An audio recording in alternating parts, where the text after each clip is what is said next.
Welcome everyone to DLA. My name is David Lombardino, and today I have the pleasure to be talking with Kai Tubb. Kai, how are you doing today? I'm doing great. Thank you for having me. Yeah, awesome. Well, Kai recently matched to emergency medicine. He's an international medical student at Ross University School of Medicine, and he's going to be talking to us today about using DLA for help with his personal statement for his residency application. Before we get into the questions, Kai, first of all, congratulations on matching. You must be absolutely excited about the news. Thank you. Yes, I'm very happy. It's been a dream come true.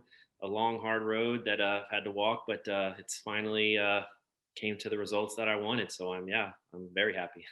Awesome. Well, why don't you tell us a little bit about yourself and what brought you to DLA? So emergency medicine, you mentioned that. That's something that I always wanted to do. Being an IMG, I knew it was going to be a difficult road to travel, so to say. Um, and I know, grades, step scores, evaluations, everything has to be perfect. And along with that, I needed a personal statement to kind of, uh, bring a complete package that makes me, a marketable candidate, so to say. I actually, my best friend that I met in med school, he matched in dermatology in 2020, and he mentioned y'all. That's who he told. That's who he. That's how I knew about DLA, and he said nothing but great things. And he's one of the smartest people I know. So if he was impressed, then I knew I was going to be blown away. So uh, using his information, I reached out to DLA and got the process started, and I'm was very very happy with the result that I received. Okay, awesome. And so, just to give us an idea, what were your step scores? And did you, other than being an IMG, did you have any other red flags that you thought about? My step one was 227. My step two was 236. I did not have to take the step two CS because of COVID. Uh, Red flags, I didn't have any, except that it took me 5 years to graduate medical school. Uh, but I attribute that to Hurricane Maria being on the island when that hit, and that kind of I had to withdraw a semester, so that set me back. But other than that, I didn't think there's any other red flags. Okay, great. And so, were you applying only to emergency medicine, or did you apply to other specialties as well? No, I had family medicine as a lateral or backup plan, so to say. Okay, awesome. But really, emergency medicine was the one that you had been hoping to get into. Yeah, yeah. Emergency medicine it's always been number one to me. And the family medicine programs that I did apply to, they actually had emergency medicine programs at their hospital. So my plan was, even if I'd match into a family medicine, I'm going to hang out in the ER and get to know those guys and reapply to those programs the following match. Yeah. And so you actually used our services for the personal statements for both family medicine and emergency medicine. Is that right? Correct. Yeah. So before contacting us, how much work had you, just kind of give an idea, how much work had you put into preparing a personal statement just on your own? Um, I I put in a lot of work with help, not necessarily like my own work. I was When I started the process of the personal statement, it was the summer, and it was when I was studying for step two CK. So I didn't really have a lot of time to devote to the personal statement because I was studying. But I had a friend who matched into emergency medicine in 2020, and he told me that he used his friend to help him put his personal statement together. And I believe she was a teacher, and so she had some background in writing personal statements. Yeah. And so you chose for emergency medicine, I see that you chose the revision and critique package, and for family medicine, the consultation package. What would you say was your experience with those services, and which would you say one is better, worse? How are they different? Well, I have to say, because I told you when I had already basically put together my personal statement. I had someone that was supposedly, a professional in this. And I gave her my ideas, what I wanted, and she put together a paper, and I made some critiques here and there. So I wasn't, I still was not happy with the result. It just did not sound like it was me, like it really represented me. And then talking to my friend, he mentioned DLA. And when I had reached out, when I had bought the service for emergency medicine, I already had a full paper put together. So I was just thinking it was going to be changes here and there, grammar changes, stuff like that. And the first revision I got back was like basically I had to change everything.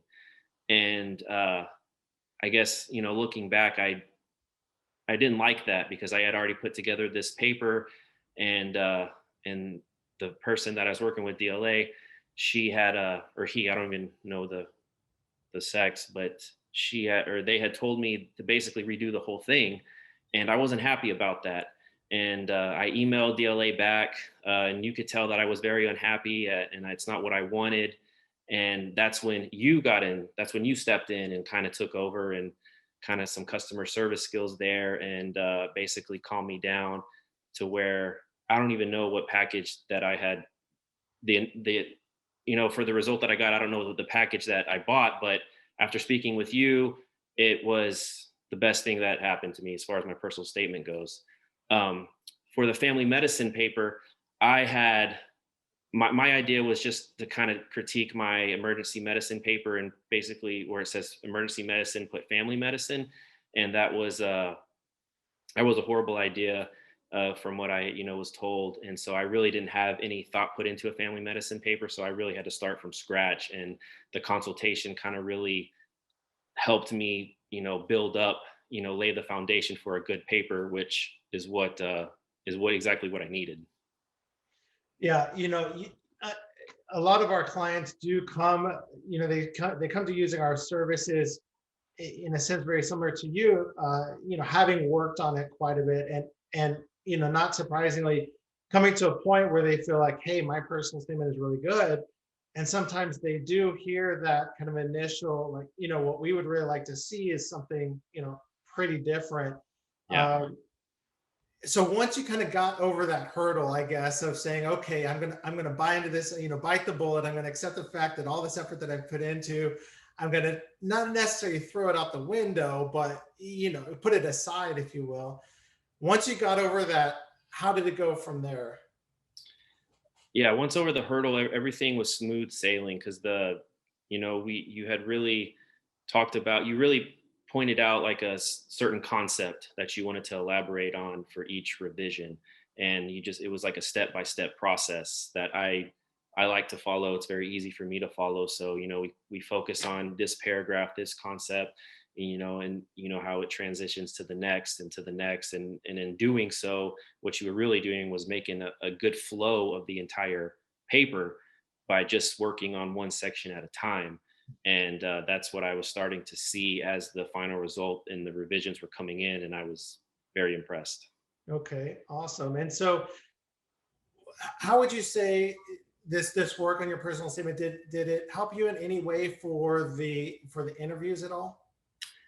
I received, I believe, a compliment on my personal statement on every single interview that I had.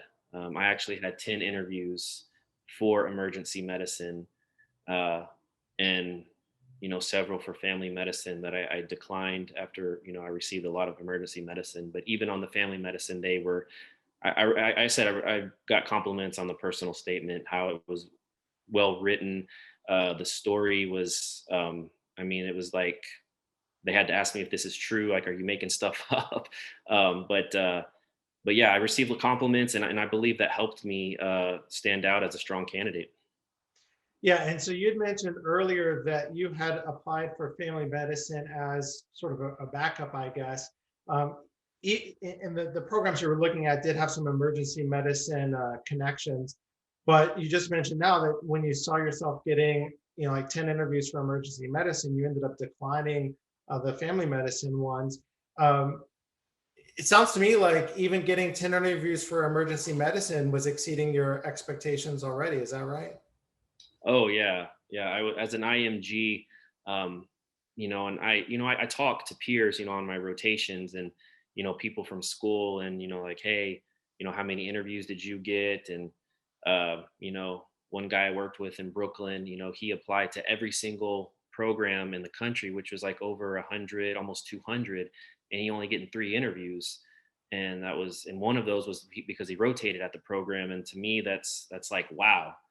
I know my scores are not stellar. They're, average at best, the lower spectrum of average. And so I knew what I was coming into. So um, going into it, I thought I was going to get maybe 5 interviews. And that's because I had made prior connections before the interview season started, reaching out to program directors and kind of, getting my foot in the door before it started. But receiving 10 interviews, it really just, it blew me away, because I didn't think I was that, I guess, that desirable of a candidate. Yeah. And so did you end up ranking all those 10 programs? Absolutely. I finished with 10 emergency medicine programs and 3 family medicine programs, and the emergency medicine were 1 through 10, and then family medicine was 11, 12, 13. And so did you rank to your top choice on emergency medicine, or how was that?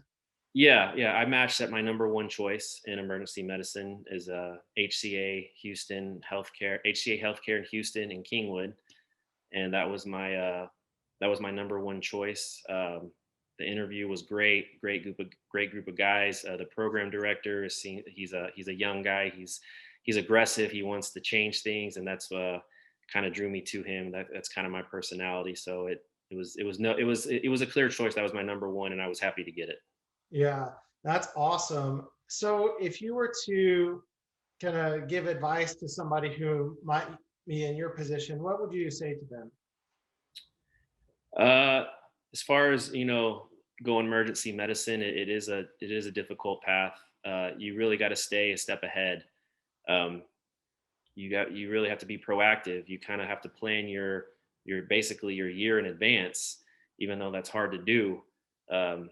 Especially kind of with COVID lingering still.